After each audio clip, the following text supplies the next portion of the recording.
बिस्मिल्लाहिर्रहमानिर्रहीम, अस्सलाम वालेकुम।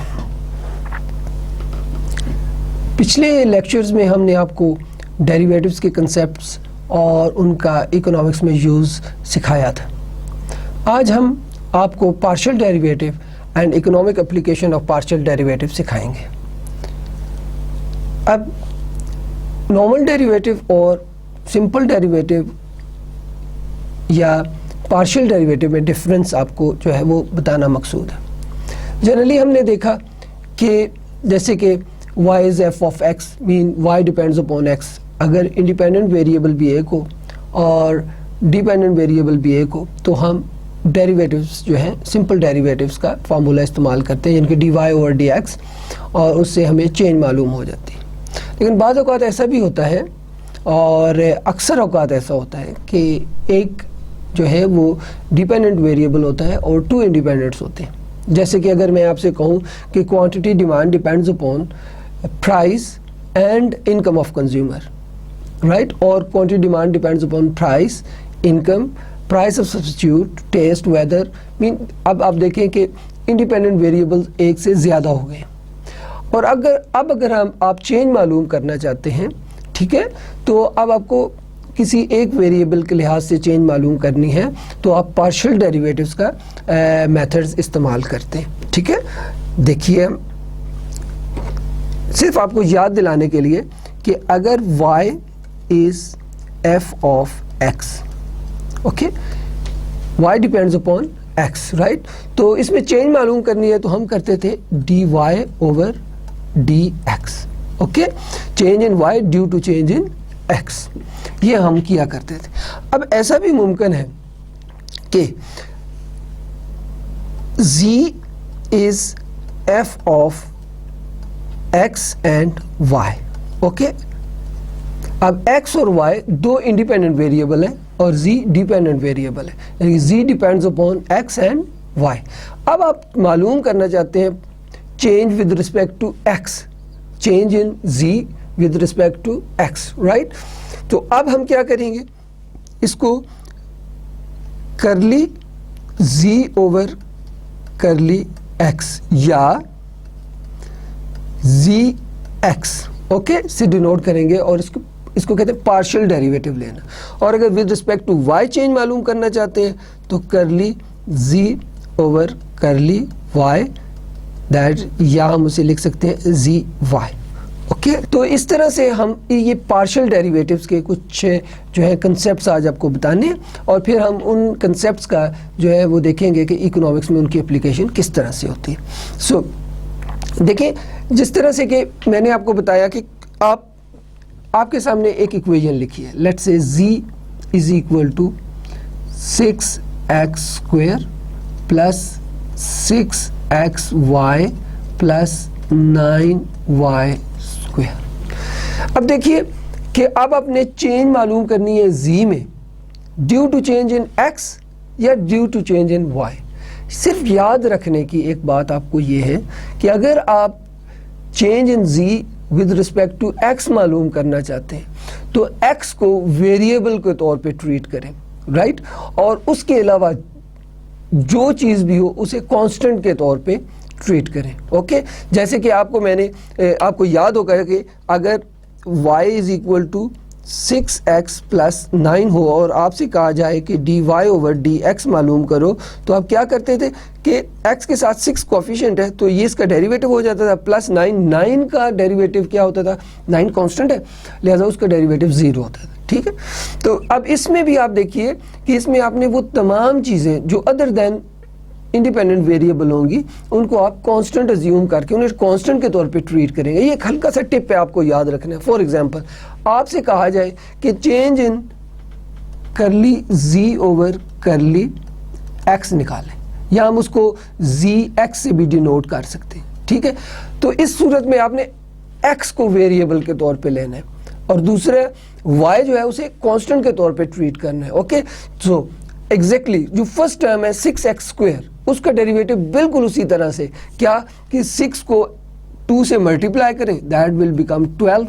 ओके, और x 2 - 1 it will become 1। Okay, now next term आप देखें वो है 6xy। Okay, 6xy। अब 6xy में आप देखें वेरिएबल है सिर्फ x, 6 और y क्या है, कांस्टेंट्स है। ओके, 6 और y क्या है, कांस्टेंट है। तो अब आप देखें कि 6 और y कांस्टेंट्स है किसके साथ, x के साथ। तो डेरिवेटिव 6xy का क्या होगा, that will be 6y। Okay, because here y is you have to treat y as a constant here, right? तो कोफिशिएंट हो जाएगा 6y, कोफिशिएंट है किसका, x का। ओके, क्योंकि देखिए ना, अगर जैसे कि आप 6yx, तो x आपका वेरिएबल है और ये आपका x के साथ कोफिशिएंट है, तो ये आपका डेरिवेटिव होगा, पार्शियल डेरिवेटिव। ओके, और थर्ड टर्म है दैट इज 9y²। 9y²। अब आप बड़े गौर से देखिए, 9 कांस्टेंट, y² y आप कांस्टेंट है, ठीक है जी, क्योंकि आप चेंज मालूम कर रहे हैं z में विद रिस्पेक्ट टू x, तो y क्या होगा, कांस्टेंट। तो y कांस्टेंट का मतलब क्या हुआ कि आपने 9y² पूरी टर्म, ये पूरी की पूरी टर्म जो है इसमें कांस्टेंट के तौर में आपने ट्रीट करनी है, और कांस्टेंट का डेरिवेटिव क्या होता है, 0। So well you can write it here 0। So zx और curly z due to curly x, okay, या zx is equal to 12x plus 6y। Okay, अभी अगर मैं आपसे ये कहूं कि ये जो z का फंक्शन है, z is equal to 6x² plus 6xy plus 9y², इसमें आप curly z over curly y निकालें। ओके, या zy निकालें, आप उससे करली z ओवर करली y से भी डिनोट कर सकते हैं, change in z due to change in y, और zy से भी डिनोट कर सकते हैं, ठीक है।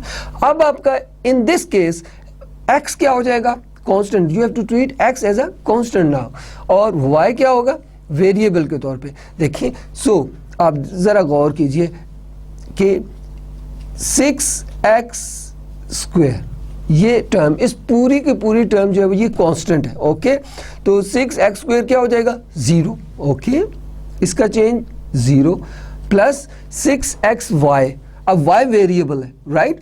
सो इसमें y के साथ 6x क्या है, कोएफिशिएंट्स है, ठीक है जी। तो इसका डेरिवेटिव क्या आ जाएगा, 6x plus 9y²। Okay, so अब y वेरिएबल है तो 9 कोफिशिएंट है, तो इसको पावर के साथ, पावर क्या है, स्क्वायर, तो पावर के साथ क्या करेंगे, मल्टीप्लाई करेंगे। 9 × 2 दैट इज 18, राइट, और स्क्वायर यानी कि पावर में से एक माइनस कर देंगे तो वो 1 रह जाएगा। इसका मतलब क्या हुआ कि ये आपका 18y। ओके, सो 18y आपका जो है वो 9y² का डेरिवेटिव आ जाएगा। ओके, सो इस तरह से आप पार्शियल डेरिवेटिव्स निकाल सकते हैं। एक आध एग्जांपल मैं आपके सामने और करता हूं ताकि जो है आपको और क्लियर हो जाए, राइट। सो लेट अज्यूम कर लेते हैं z is equal to 2x³ plus 9x² plus 3xy² plus 2y³। Okay, so ये आपके पास एक इक्वेशन मैंने लिख दी, राइट। सो आपने पार्शियल डेरिवेटिव निकालने हैं। सबसे पहले zx, जब zx की बात आएगी तो इसका मतलब क्या हुआ कि अब x जो है change in y due to x हमने मालूम करना है, ठीक है। तो अब y जो है वो इंडिपेंडेंट वेरिएबल जो है वो अब वेरिएबल नहीं, हमने इसे कांस्टेंट के तौर पे ट्रीट करना है, राइट। सो आप देखिए 2x³, सो हमने क्या किया, पावर यानी कि क्यूब और कोएफिशिएंट 2 इनको मल्टीप्लाई कर दिया, 3 2s are that will become 6। Okay, and x 3 minus 1 that will become 2.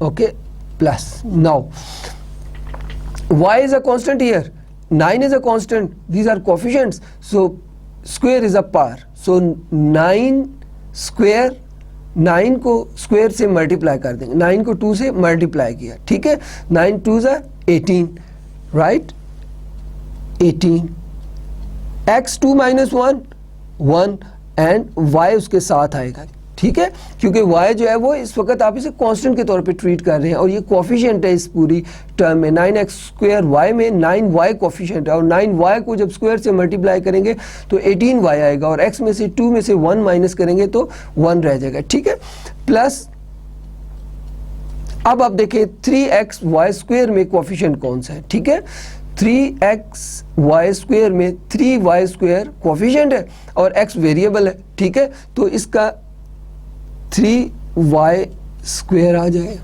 ठीक है, और जो फोर्थ टर्म है 2y क्यूब, अब ये पूरे के पूरी टर्म जो है आपने, ये कांस्टेंट है आपकी और इसका डेरिवेटिव क्या हो जाएगा 0, आपको लिखने की ज़रूरत नहीं है, ओके। नो अब आपके सामने ये, आई होप कि आपको पार्शियल डेरिवेटिव अच्छी तरह से समझ आ गए, ठीक है।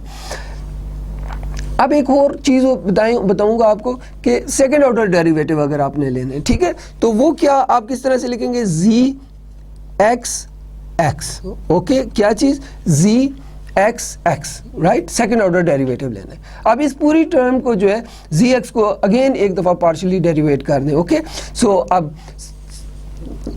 जी एक्स आपके पास ये टर्म है, ठीक है, इसको एक्स के लिहाज से फिर डेरिवेट कर दें, 6 2 ज़ा 12 x, राइट, प्लस 18xy में 18y कोफिशिएंट है और उसके साथ वेरिएबल है x, लिहाजा इसका डेरिवेटिव 18y आ जाएगा। 3y स्क्वायर पूरे का पूरा क्या है, कांस्टेंट है, लिहाजा वो आपने उसे कांस्टेंट को, आपको याद है ना कि डेरिवेटिव कांस्टेंट का 0 होता है, तो आपको लिखने की ज़रूरत नहीं, ठीक है जी। अब दोबारा जाएं, आप देखिए कि अगर आपको जी वाई कैलकुलेट करना है, g y means change in z due to change in y, okay, curly, इसको curly z over curly y भी हम कहते हैं, मैंने आपको पिछली स्लाइड में बताया, ओके।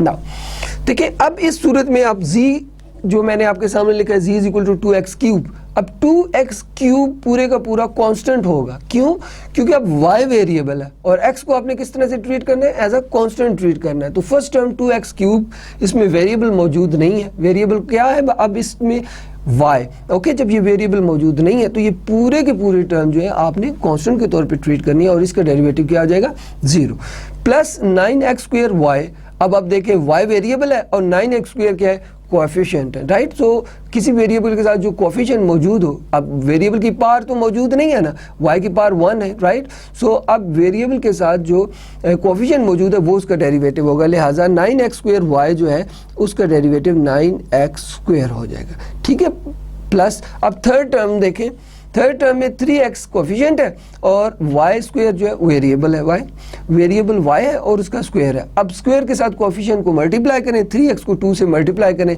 तो ये क्या आ जाएगा, 3 2 ज़ा 6x, ओके, और y स्क्वायर में से, y में से 2 में से 1 पावर में से 1 माइनस करेंगे तो सिंपली y आ जाएगा, ठीक है, प्लस 2y क्यूब, राइट, सो 2 कोफिशिएंट है, क्यूब पावर है, ओके, सो पावर को कोफिशिएंट से मल्टीप्लाई करेंगे, 3 2 ज़ा 6 y, 3 में से 1 माइनस करेंगे वो आपका स्क्वायर आ जाएगा, ओके, तो ये आपका जी वाई आ गया।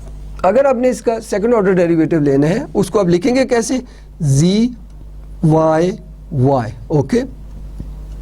नाउ ये जो आपकी जी वाई है इसको एक दफ़ा फिर वाई के लिहाज से डेरिवेट कर दें, okay, so first term 9x square है, 9x स्क्वायर पूरे का पूरा कांस्टेंट है, लिहाजा आपका ये 0 हो जाएगा। सेकंड टर्म है 6xy, राइट, सो 6xy में जो है 6x जो है वो कोएफिशिएंट है और ये ही derivative 6x, right. Third term में जो है 6 कोएफिशिएंट है, स्क्वायर पावर है y की, तो 6 2 ज़ा 12, राइट, और y 2 माइनस 1 लिखने की ज़रूरत नहीं है, तो इस तरह से आप सेकंड ऑर्डर डेरिवेटिव जी वाई वाई भी निकाल सकते हैं, ठीक है। एक और कंसेप्ट है, ठीक है, वो है क्रॉस पार्शियल, ओके, वो कौन सा कंसेप्ट है, क्रॉस पार्शियल, यानी कि आपने ये यहाँ पर ये वाली आपने जी एक्स निकाला है, ओके, आप मैं I will rewrite it here for you, okay, G 6x square plus 18xy plus 3y square, okay, so G X आपके सामने मैंने दोबारा से लिख दिया। अब हमने जी एक्स को डेरिवेट करना है with respect to Y, okay, यानी कि क्रॉस पार्शियल कर रहे हैं हम, क्या एक्स, जी एक्स को डेरिवेट करना है विद रिस्पेक्ट टू वाई। हम लिखेंगे कैसे, जी एक्स वाई, क्योंकि जी एक्स को डेरिवेट कर रहे हैं विद रिस्पेक्ट टू वाई। जब विद रिस्पेक्ट टू वाई कर रहे हैं तो अब एक्स क्या हो जाएगा, कांस्टेंट, और वाई क्या हो जाएगा, वेरिएबल। तो 6x² जो है ये पूरे का पूरी कांस्टेंट टर्म है, लिहाजा 0 हो जाएगी, प्लस 18xy में, अब देखें 18x, अब y वेरिएबल है, ओके, क्योंकि gx में को हम पार्शियली डेरिवेट कर रहे हैं with respect to y।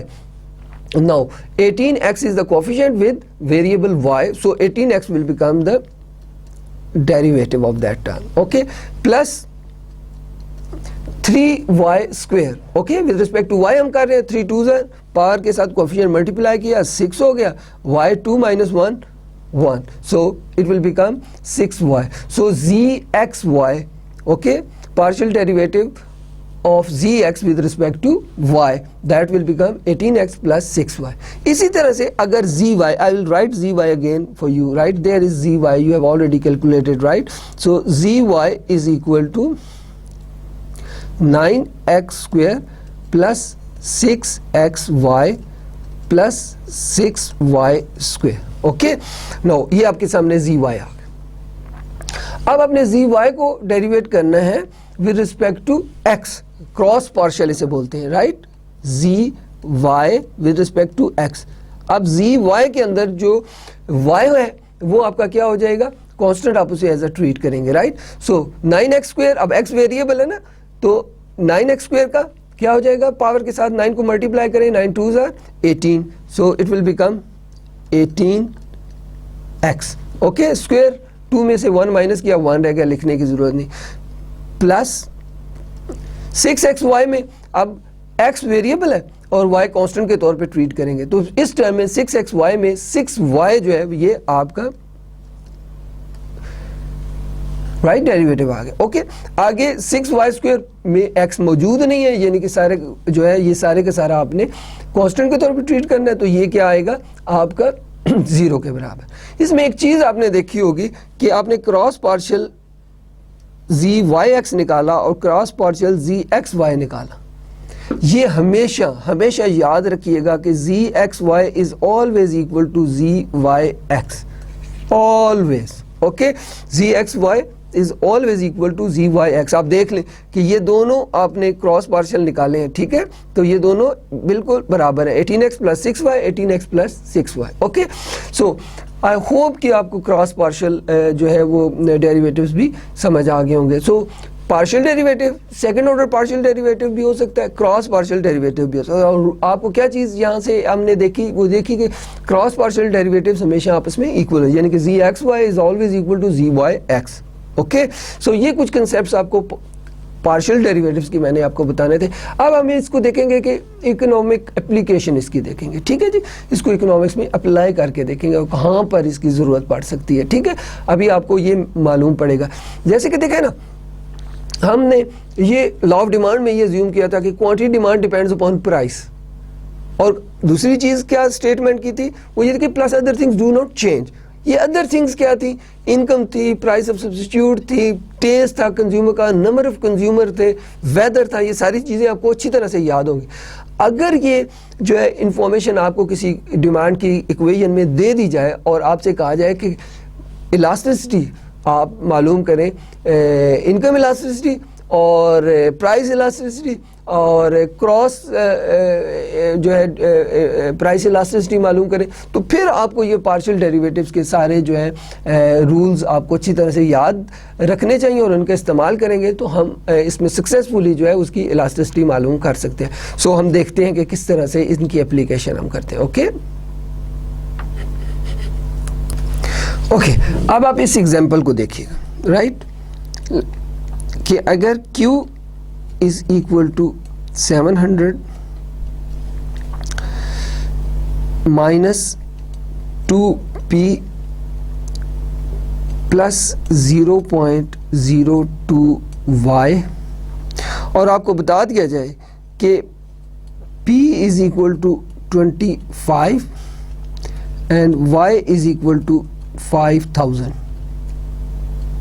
Okay, so q is equal to 700 minus 2p plus 0.02y and price आपको बता दी गई है, गिवन है 25 एंड इनकम गिवन है 5000. और क्वेश्चन क्या है कि आपने दो चीजें निकालनी, ठीक है, that is price elasticity of demand and second income elasticity of demand. Okay, और आपको याद होगा कि इसको हम EP कह लेते हैं, ओके, और इसको हम EY कह लें. ओके, नाउ आपको डिमांड इलास्टिसिटी ऑफ डिमांड का फार्मूला याद दिलाता हूं, ठीक है. सो इलास्टिसिटी ऑफ डिमांड याद है आपको, वो होती थी change in quantity demand divided by change in price multiply by P over Q, price over quantity. ठीक है, और जब हमने आपको डेरिवेटिव्स पढ़ाए थे तो हम इसको dQ over dP into P over Q खा लें, क्योंकि डेल्टा और D डेरिवेटिव्स भी चेंज के लिए होती है, डेल्टा क्यू और डेल्टा पी भी चेंज के लिए होती है. अब आ गई आपकी पार्शियल इलास्टिसिटी. तो अब EP इज करली Q over curly P into P over Q आपका फार्मूला हो जाएगा, ठीक है. करली P ओवर करली Q, सॉरी करली Q over curly P into P over Q. अब आपको इसमें जो है इस फॉर्मूला के अंदर आप देखें इलास्टिसिटी ऑफ डिमांड निकालने के लिए आपको तीन इंफॉर्मेशन चाहिए. एक करली क्यू ओवर करली पी चाहिए, एक प्राइस चाहिए और एक क्वांटिटी चाहिए. ओके, प्राइस आपके पास गिवन है, ठीक है. अच्छा, अब आपको करली क्यू ओवर करली पी चाहिए और क्यू चाहिए. क्यू कैसे निकाल सकते हैं आप? Q is equal to 700 minus 2p plus 0.02y.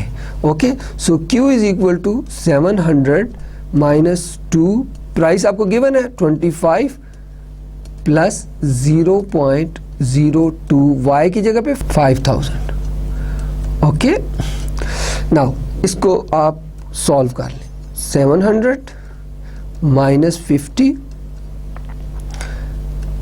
Plus 100. Okay, so ये Q is equal to 800 minus 50. So Q is 750.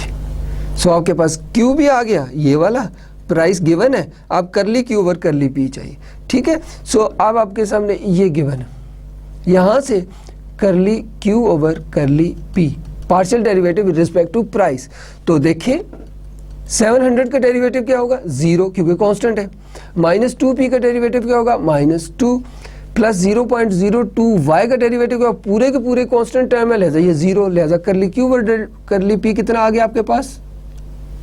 -2. सो अब आप इस फॉर्मूले को देखें,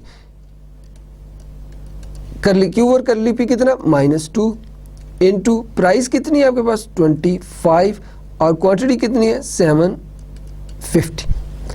ओके, सो अब आप देखें, ये आपके पास कैलकुलेटर से आप देखें -0.06 आ जाएगा. अगर आप मॉडुलस लगाएं तो ये 0.06 आ जाएगा. और देखें ये क्या है? Less than 1.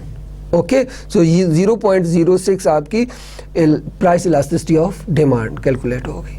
ओके, अब आपको अच्छी तरह से समझ आ गई है ना कि देखिए आपने, अगर आपको पार्शियल डेरिवेटिव्स का कंसेप्ट ना होता तो इस इक्वेशन में से, ये जो फर्स्ट इक्वेशन जो मैंने लिखी थी, इसमें से करली क्यू ओवर करली पी आप ना निकाल पाते, ठीक है. तो जैसे कि आपको बताया कि पार्शियल डेरिवेटिव्स का इस्तेमाल होता ही वहाँ पर है जहाँ पे इंडिपेंडेंट वेरिएबल्स, राइट, एक से ज़्यादा हो, ठीक है जी. तो पार्शियल डेरिवेटिव का इस्तेमाल किया जाता है, ठीक है। वैसे आपको याद रखने के लिए बताऊं कि दाएं साइड पे जो वेरिएबल्स होते हैं अमूमी तौर पे इंडिपेंडेंट वेरिएबल, और जो बाएं साइड पे होता है वो डिपेंडेंट। जैसे कि quantity demand depends upon price and income, so price and income is basically independent, right. और इनकम और प्राइस में चेंज आएगी, इनकम या प्राइस में चेंज आएगी तो डिमांड में चेंज आएगी, ठीक है जी। तो elasticity, price elasticity of demand कितनी आपके आ गई 0.06। इसी तरह से आप इनकम इलास्टिसिटी ऑफ डिमांड भी निकाल सकते हैं, ठीक है। क्या निकाल सकते हैं? इनकम इलास्टिसिटी ऑफ डिमांड भी बिल्कुल बैन इसी तरह निकाल सकते हैं, ठीक है। अब आपको फार्मूला बताना है, ठीक है। इनकम इलास्टिसिटी ऑफ डिमांड का फार्मूला आप देखेंगे इस जगह पे हम करते हैं।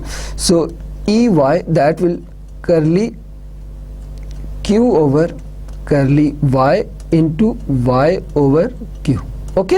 सो अब आपके पास y भी गिवन है, here it is y is given, q आपने कैलकुलेट खुद किया था, दैट इज हियर 750, करली q ओवर करली y आपने निकालना है। देखिए ये वाली इक्वेशन आपको गिवन है ना, ठीक है। तो अब इसको करली q ओवर करली y निकालना है, यानी कि इस इक्वेशन को आपने with respect to y derivate करना है, ठीक है। सो करली q और करली y, सबसे पहले टर्म है 700 कांस्टेंट है, क्या हो जाएगा 0। दूसरी टर्म -2p, ये पूरे का पूरा कांस्टेंट होगा, इसमें y मौजूद नहीं है लिहाजा ये भी 0 होगा। थर्ड टर्म है 0.02y, तो 0.02 कोएफिशिएंट है y का, लिहाजा ये इसका क्या होगा डेरिवेटिव, पार्शियल डेरिवेटिव 0.02 आ गया, ठीक है। तो आपके पास ये टर्म भी आ गई, इज इट ओके।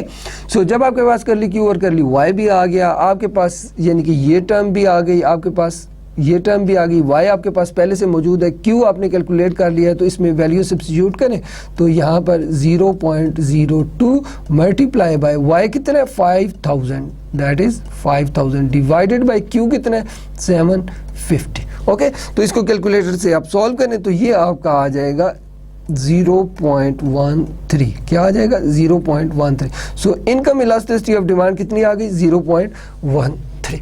सो देखा आपने कि किस तरह से हम पार्शियल डेरिवेटिव्स का इस्तेमाल करके इनकम और प्राइस इलास्टिसिटी हमने कैलकुलेट की, ठीक है। सो आप usefulness of the partial derivatives आपको अंदाजा हुआ होगा, ठीक है। तो अब आप देखें एक और एग्जांपल देखें। वेल, अगर QD is equal to 780 minus 4P plus 0.02Y और P is equal to 20 and Y is equal to 5000, okay. So ये इंफॉर्मेशन आपके पास गिवन है, इंफॉर्मेशन आपके पास ये गिवन है, राइट। सो आपको डिमांड की जो है इक्वेशन भी बताएगी या प्राइसेस भी बताएगी और इनकम भी बता देगी, और कहा जाए आपसे कि क्या निकालें, प्राइस इलास्टिसिटी निकालें, ओके, और इनकम इलास्टिसिटी। ये अब आपको पता है curly Q over curly P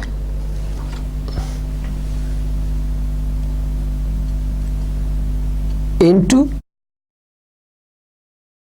P over Q और curly Q over curly Y into Y over Q. So income elasticity और प्राइस इलास्टिसिटी ऑफ डिमांड और इनकम इलास्टिसिटी ऑफ डिमांड के फॉर्मूलाज आपके सामने मैंने लिख दिए। इनमें से आप गौर से देखें, प्राइस गिवन है और इनकम गिवन है, हम क्वांटिटी निकाल सकते हैं, ठीक है। Quantity is equal to 780 minus 4 into 20 plus 0.02 y की जगह पे 5000 आप रखते, ओके। सो इसको कैलकुलेट कर लें। सो Q will become 780 minus 80 plus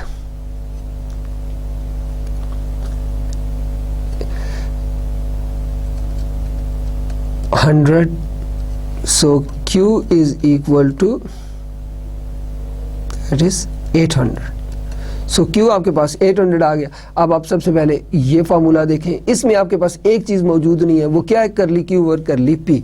so आप इधर से आप देखें करली Q ओवर करली p निकालें विद रिस्पेक्ट टू p, 780 का डेरिवेटिव 0, -4p का -4 कोफिशिएंट है, ये डेरिवेटिव आ गया, सो करली q और करली p भी आ गया, लिहाजा आप इस फार्मूले में रख दें, दैट विल -4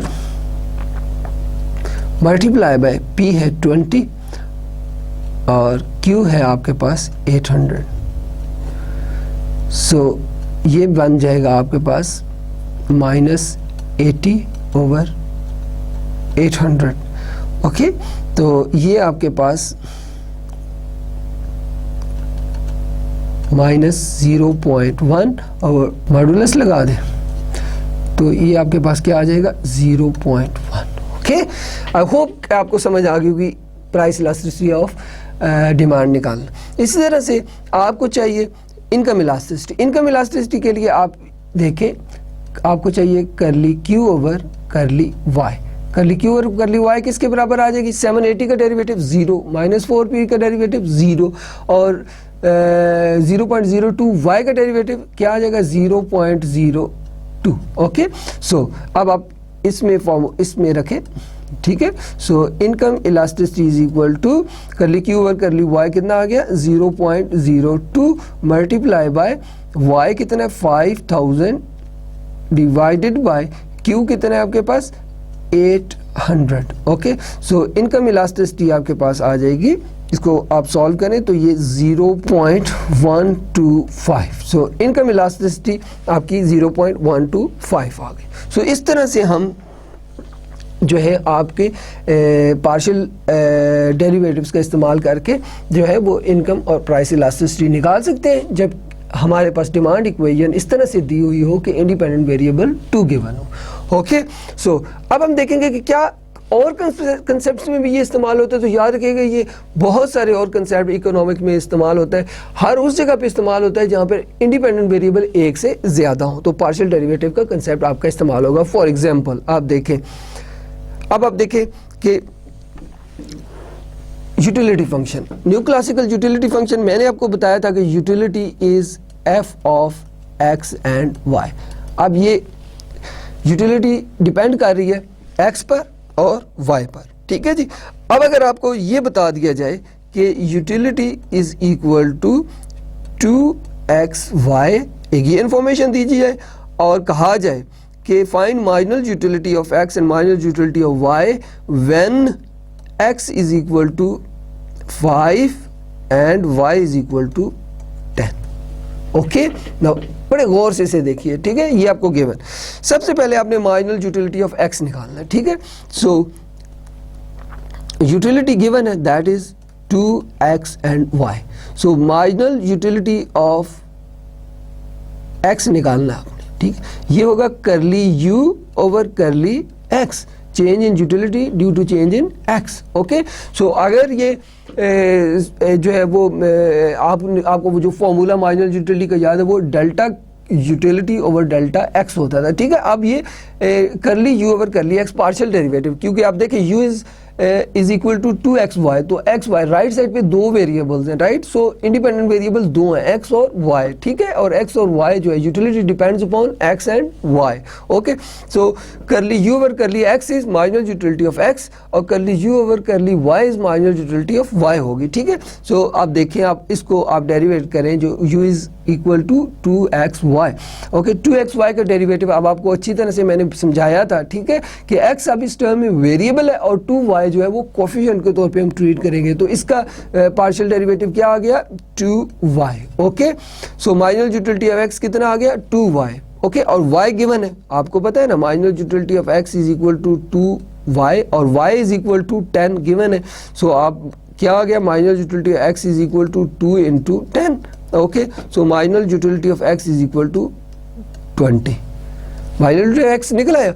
अब आपसे मैं कहूँ कि utility is equal to 2xy और मार्जिनल यूटिलिटी ऑफ y निकालें। ओके, तो ये क्या होगा, curly u over curly y, change in utility due to change in y। तो ये क्या होगा, आप देखें, अब वेरिएबल y है और 2x कोएफिशिएंट का है, ठीक है, और ये 2x इसका होगा, और जब x आपको गिवन है, x कितना गिवन है, x इज इक्वल टू 5, तो मार्जिनल यूटिलिटी ऑफ y कितना आ जाएगा 2x so marginal utility of y कितना आ जाएगा 2 into 5, so marginal utility of y कितना आ जाएगा 10। Okay, so marginal utility of y आपके पास कितना आ गया 10। तो हमने देखा कि हम मार्जिनल यूटिलिटी ऑफ x और मार्जिनल यूटिलिटी ऑफ y भी निकाल सकते हैं, और हमने इस्तेमाल किया पार्शियल डेरिवेटिव्स का कंसेप्ट इस्तेमाल किया। क्यों किया? क्योंकि utility is function of x and y, new classical utility function है, utility is function of x and y। Okay, so with respect to x और विद रिस्पेक्ट टू y हम निकाल सकते हैं। Marginal utility of x mean change in utility due to change in x, marginal utility of y mean change in utility due to change in y। Okay, so x और y commodities, right. So इस तरह से हम x और marginal utility का जो है वो भी हम निकाल सकते हैं अगर हमारे पास यूटिलिटी का फंक्शन गिवन हो with the help of partial derivatives. Okay, no इसी तरह से जिस तरह से ये new classical consumption new classical utility function था, इसी तरह से न्यू क्लासिकल प्रोडक्शन फंक्शन में, यानी कि output depends upon labour and capital. Okay, तो उसमें हम देखते हैं कि किस तरह से पार्शियल डेरिवेटिव इस्तेमाल हो सकता है। ओके, देखिए आपको मालूम है ना न्यू क्लासिकल प्रोडक्शन फंक्शन क्या है, Q is f of labour and capital, output depends upon labour and capital. Okay, so जो आपकी मार्जिनल प्रोडक्टिविटी ऑफ लेबर है वो करली Q ओवर करली L कहलाएगी, और मार्जिनल प्रोडक्टिविटी ऑफ कैपिटल जो है वो change in output due to change in capital कहलाएगी। Okay, so curly Q over curly L marginal productivity of labour, और curly Q over curly K marginal productivity of capital कहलाएगी। Okay, now अब आप देखिए for example अगर हम आपको ये बताएं, अगर आपके पास इंफॉर्मेशन ये हो कि Q is equal to L के स्क्वायर माइनस 10L। ओके, और आपसे कहा जाए कि find marginal productivity of labour and marginal productivity of capital when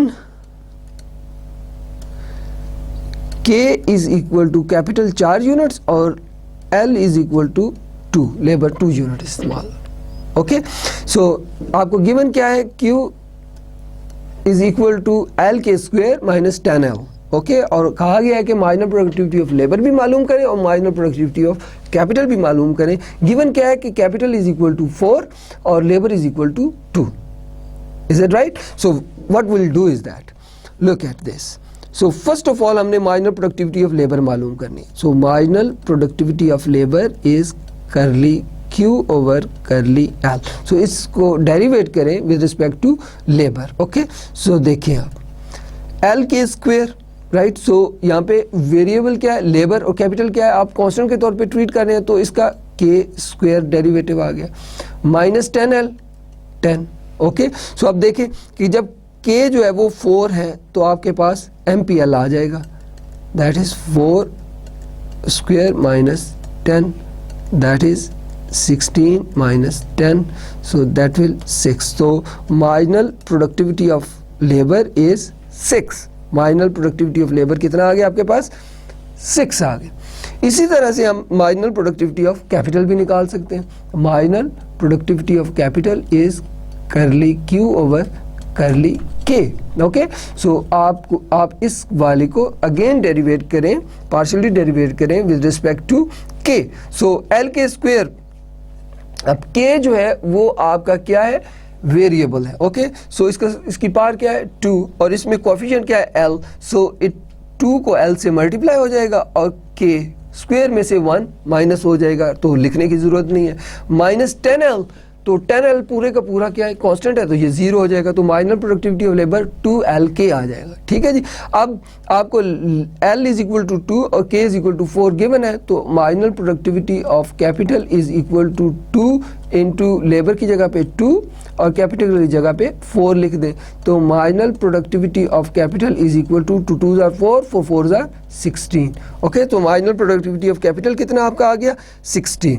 तो इस तरह से हम जो है मार्जिनल प्रोडक्टिविटी ऑफ लेबर और मार्जिनल प्रोडक्टिविटी ऑफ कैपिटल निकाल सकते हैं। ठीक है, पार्शियल डेरिवेटिव्स का इस्तेमाल करके। ठीक है, हमने ये कब इस्तेमाल करने, जब इंडिपेंडेंट वेरिएबल दो हों, यानी कि लेबर और कैपिटल दोनों ही डिपेंडेंट है, और डिपेंडेंट क्या है, आउटपुट, यानी कि output depends upon labour and capital, right. So इस ऐसी सूरत हाल अगर आपके सामने आए तो पार्शियल डेरिवेटिव्स का इस्तेमाल करके हम जो है वो मार्जिनल प्रोडक्टिविटी ऑफ लेबर और मार्जिनल प्रोडक्टिविटी ऑफ कैपिटल निकाल सकते हैं, ठीक है। लेकिन याद रखिएगा कि अगर Q is F of only labour है, okay, so in this case marginal productivity of labour क्या होगा, DQ ओवर DL, ओके।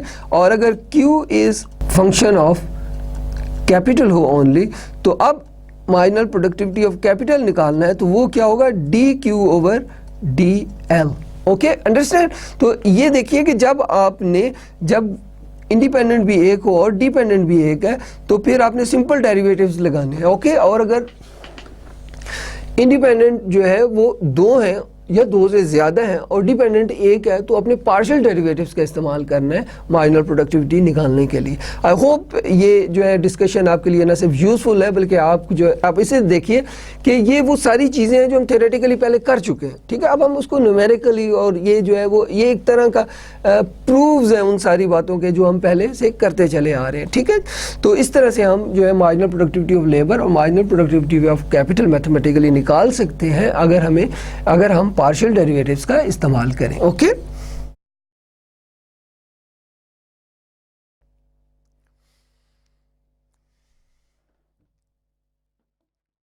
अगर हम देखें, हम थोड़ी सी एग्जांपल चेंज करते हैं और फिर उसको देखते हैं कि वो किस तरह से होगा। फॉर एग्जांपल, अगर आपको गिवन है Q is equal to 400 minus 8P plus 0.05y, okay. और गिवन क्या है, प्राइस आपको बता दूं 15 है और इनकम भी बता दी जाए, यानी कि y भी आपकी गिवन है और वो है 12,000, ओके। अब आपसे कहा जाए कि प्राइस इलास्टिसिटी ऑफ डिमांड निकालें और इनकम इलास्टिसिटी ऑफ डिमांड निकालें, ये दो क्वेश्चन है आपके। अब आपने देखने की स्टेप्स आप जरा गौर से देखिए। पहले स्टेप में आपने सबसे पहले, बहुत इंपॉर्टेंट है, आप फॉर्मूला लिख लें ताकि आपको पता चल जाए कि कौन सी इंफॉर्मेशन गिवन है और कौन सी आपने जो है वो कैलकुलेट करनी है, okay. So first of all right the formula, elasticity, price elasticity of demand, it is curly Q over curly P into P over Q। सो इस फॉर्मूले को आप गौर से देखें, आपको P गिवन है, ओके, आपको करली Q और करली P भी कैलकुलेट करना है और आपको Q भी कैलकुलेट करना है, ठीक है जी। सो अब आप देखें, Q आप कैलकुलेट कर सकते हैं अगर आप जो गिवन इंफॉर्मेशन प्राइस और इनकम जो है वो आप इस इक्वेशन में, मेन इक्वेशन में रख दें। Q इज इक्वल टू देखें 400 minus 8P plus 0.05y, okay. So Q is equal to 400 minus 8P क्या गिवन है 15 प्लस 0.05y क्या गिवन है 12,000, ओके। नाउ आप Q इजीली कैलकुलेट कर सकते हैं, 400 माइनस 120 प्लस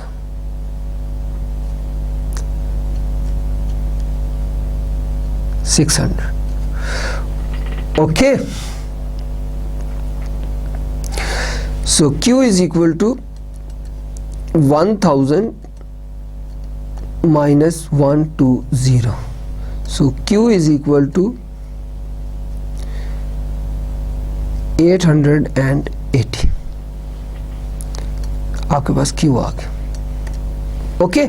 सो आप देखिए इस फॉर्मूला के अंदर P भी आपके पास आ गया, आपके पास Q भी आ गया। अब आपको करली Q ओवर करली P चाहिए, तो करली Q ओवर करली P, आप इस इक्वेशन को, डिमांड इक्वेशन को with respect to P partially derivate कर दें तो ये आपके पास 400 का डेरिवेटिव 0, माइनस 8P का डेरिवेटिव माइनस 8 और 0.05y का 0। सो curly Q over curly P आपके पास कितना आ गया -8। सो आपके सामने ये फार्मूला लिखा हुआ है, इस फार्मूले में ये इंफॉर्मेशन लिख दें, -8 मल्टीप्लाई बाय आपके पास प्राइस कितनी है 15 और क्वांटिटी कितनी है 880। सो अगर आप इसको कैलकुलेटर से कैलकुलेट करें तो आपके पास ये आ जाएगा 0.136 अगर मॉडुलस लगा लें तो, ठीक है, माइनस का साइन इग्नोर कर दें। ओके, सो ये आपके सामने जो है प्राइस इलास्टिसिटी ऑफ डिमांड निकालनी आपको उम्मीद है अच्छी तरह से आ गई, ठीक है। अब आप दूसरा आपका क्वेश्चन क्या है, वो है income elasticity of demand. Okay, so अब सबसे पहला स्टेप क्या है, आप इसका फॉर्मूला लिख लें। सबसे पहले आप क्या लिखें, formula income elasticity that is curly Q over curly Y into Y over Q। Alright, so अब क्या करेंगे, curly Q over curly Y आपने कैलकुलेट करना है, Y गिवन है, Q आप पहले ऑलरेडी 880 निकाल चुके हैं। ओके, सो देखें करली Q ओवर करली Y आपने इस इक्वेशन में से, ये जो इक्वेशन, ओके, सो इसको डेरिवेट करें, पार्शियली डेरिवेट करें विद रिस्पेक्ट टू y, तो 400 का डेरिवेटिव 0 माइनस 8p, कोई वेरिएबल मौजूद नहीं है, पूरे का पूरा कांस्टेंट है, 0 हो जाएगा, और 0.05 y का इस टर्म का आप derivative with respect to y लेंगे तो 0.05 आ गया। तो अब आपने देखा करली Q और करली Y भी आ गया, इस फार्मूले के अंदर ये टर्म भी आपके पास आ गई, y ऑलरेडी गिवन है, Q आप कैलकुलेट कर चुके हैं, ठीक है जी। तो income elasticity is curly Q over curly Y into Y over Q। So curly Q और करली Y क्या निकला, 0.05। Okay, and income is 12,000। Okay, and Q is 850। Okay, so ये आपकी इनकम इलास्टिसिटी आ जाएगी। तो ये आपकी कैलकुलेटर से कैलकुलेट करें 0.8 आ जाएगी। सो इस तरह से हम इनकम इलास्टिसिटी भी निकाल सकते हैं और प्राइस इलास्टिसिटी भी निकाल सकते हैं। देखा है पार्शियल डेरिवेटिव कितने यूज़फुल है जो है इन इकोनॉमिक की ऐसी इक्वेशंस जिनमें एक से ज़्यादा इंडिपेंडेंट वेरिएबल हो, उनको जो है सॉल्व करने के लिए। ओके, सो एक और एग्जांपल आपके सामने देखें कि अगर utility is x power 0.5 and y power 0.3, ये गिवन है, और आपसे कहा जाए कि मार्जिनल यूटिलिटी ऑफ x निकालें और मार्जिनल यूटिलिटी ऑफ y निकालें। ओके, सो सबसे पहले आपने क्या करना है, मार्जिनल यूटिलिटी ऑफ x का फॉर्मूला लिख लेना। Marginal utility of x that is करली u ओवर करली x। अब इस इक्वेशन को, ये जो आपके सामने गिवन है, राइट, इसको विद रिस्पेक्ट टू x आपने डेरिवेट कर लेना। तो ये क्या हो जाएगा, देखिए 0.5 x 0.5 माइनस 1 y 0.3। ओके, सो 0.5 x minus 0.5 y 0.3। Okay, so ये आपकी क्या आ गई, मार्जिनल यूटिलिटी ऑफ x। इस तरह से आप मार्जिनल यूटिलिटी ऑफ x निकाल सकते हैं, ठीक है। और अगर मैं आपसे कहूं कि मार्जिनल यूटिलिटी ऑफ y निकालें, तो marginal utility of y curly u over curly y, right. So with respect to y इस इक्वेशन को आप डेरिवेट कर दें, ठीक है। सो ये क्या होगा, 0.3 x 0.5 y 0.3 minus 1 is equal to 0.3 x 0.5 y minus 0.7। तो ये आपकी मार्जिनल यूटिलिटी ऑफ y निकल आएगी। तो इस तरह से हम मार्जिनल यूटिलिटी ऑफ x और marginal utility of y with the help of the partial derivatives हम निकाल सकते हैं, ठीक है। सो अब ये देखें क्वेश्चन, अगर q is equal to k cube minus 8k square plus 10kl, ये आपके पास गिवन है, और आपसे कहा जाए कि marginal productivity of labour and marginal productivity of capital निकालें। फर्स्ट ऑफ ऑल आप देखें कि आपको याद होना चाहिए कि मार्जिनल प्रोडक्टिविटी ऑफ लेबर होती किसके बराबर है, ठीक है। अगर तो टेबल है, ठीक है जी, तो delta Q over delta L होगी, और अगर वो इस तरह से दी हुई है कि इंडिपेंडेंट एक ही वेरिएबल है तो D Q over D L होगी। और अगर वो इक्वेशन इस तरह से दी हुई है कि दो इंडिपेंडेंट है और एक डिपेंडेंट है, जैसे कि इंडिपेंडेंट लेबर और कैपिटल है और आउटपुट डिपेंड कर रही है लेबर और कैपिटल के ऊपर, तो अब मार्जिनल प्रोडक्टिविटी ऑफ लेबर क्या होगी? Marginal productivity of labour is equal to curly Q over curly L. Okay, so आप देखें ये इक्वेशन जो आपके पास गिवन है इसे with respect to L derivate कर लें। गौर से देखें, पहली टर्म है के क्यूब, इसमें एल मौजूद है? नहीं मौजूद, लिहाजा ये पूरे का पूरा क्या होगा? कांस्टेंट होगा। इसका डेरिवेटिव कांस्टेंट का क्या है? 0। दूसरी टर्म देखें -8 के स्क्वायर, इसमें एल मौजूद है? नहीं मौजूद, लिहाजा ये भी क्या हो जाएगा? कांस्टेंट है और 0 हो जाएगा। थर्ड टर्म के अंदर लेबर मौजूद है, ठीक है जी, और 10 के एल, राइट। तो लेबर क्या है इसमें जो है वो वेरिएबल है और 10 के उसका क्या है? कोफिशिएंट, लिहाजा उसका पार्शियल डेरिवेटिव 10 के। सो मार्जिनल प्रोडक्टिविटी ऑफ लेबर क्या है? इक्वल टू 10 इंटू के। और अब देखें मार्जिनल प्रोडक्टिविटी ऑफ कैपिटल निकालना है आपने, ठीक है, तो अब ये करली क्यू ओवर करली के हो जाएगा। अब इसको डेरिवेट करें विद रिस्पेक्ट टू के, तो जब आप इसे विद रिस्पेक्ट टू के डेरिवेट करेंगे तो आप देखेंगे फर्स्ट टर्म आपकी क्या है? के क्यूब। के क्यूब का डेरिवेटिव क्या होगा? 3 के 3 माइनस 1। ओके, सेकेंड टर्म 8 के स्क्वायर, तो कोफिशिएंट 8 है और 2 से मल्टीप्लाई होएगा 16 हो गए, और के 2 माइनस 1 प्लस 10 एल के में जो है के वेरिएबल है और 10 एल उसका कोफिशिएंट है, लिहाजा इसका पार्शियल डेरिवेटिव 10 एल हो जाए। अब इसे थोड़ा सा सॉल्व कर लें, 3 के स्क्वायर माइनस 16 के प्लस 10 एल। ओके, सो ये आपके पास मार्जिनल प्रोडक्टिविटी ऑफ कैपिटल है। सो इस तरह से हमने पार्शियल डेरिवेटिव्स का इस्तेमाल करके मार्जिनल प्रोडक्टिविटी ऑफ लेबर और marginal productivity of capital calculate करना भी सीख लिया। देखें, आज जो बात आज मैंने आपको समझाने की कोशिश की वो ये कि मैथमेटिकली, और आपने ये देखा भी है, इन रियल लाइफ भी देखा है कि इंडिपेंडेंट वेरिएबल्स एक से ज़्यादा होते हैं, ठीक है। जैसे कि आउटपुट के हिसाब से देखें कि आउटपुट के लिए आपको लेबर और कैपिटल, सिंपली एक लेबर नहीं चाहिए होगा, लेबर और कैपिटल। क्लासिकल है तो Q is F of L होता है, लेकिन न्यू क्लासिकल फंक्शन है Q is function of labour and capital होता है। तो ऐसी सूरत हाल में जब आपके इंडिपेंडेंट वेरिएबल जो हैं वो एक से ज़्यादा हों और आप उनकी चेंज मालूम करनी हो, क्या मालूम करना हो?